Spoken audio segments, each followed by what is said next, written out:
So when you're working on a project, for example, you're going to install sometimes a lot of packages with pip inside your system. So the thing is, if you do a pip freeze, you can see the packages you or either you or your distribution installed on your system with pip, for example. So the thing with this is sometimes when you do this a lot, your system can get quite a bit messy. So in order for you to avoid this, you can use a virtual environment while you're working on some project. So my preferred way is using PIPENV.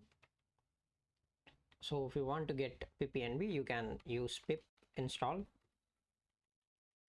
PIPENV. So what this does is install.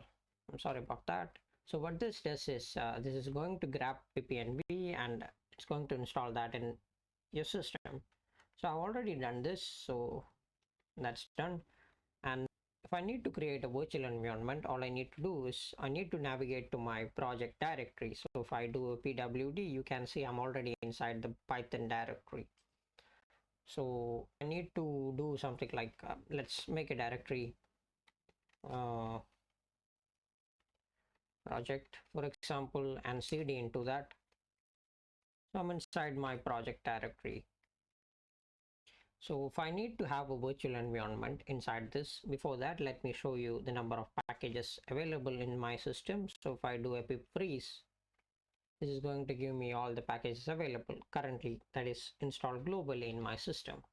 Now if you pip env, there is no spacing. If I do pip env space shell, this is going to create a virtual environment inside your current working directory. So you can see inside this I have this virtual environment available. So if I do an ls over here, inside the newly created directory we have this pip file.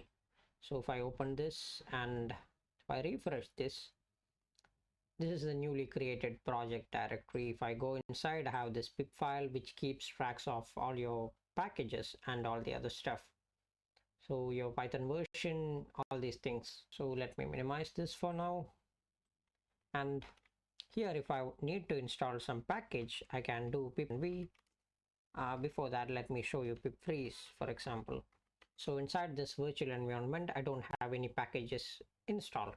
So if I need to install something, you can do pipenv install, and you can specify your package which you need to install. For this, I'm just going to install lolcat. I just wanted to show you the functionality of how you can install this. So this is going to grab your package, it's going to install that, and it's going to create a log file, file.log, and it's going to add these packages as dependencies.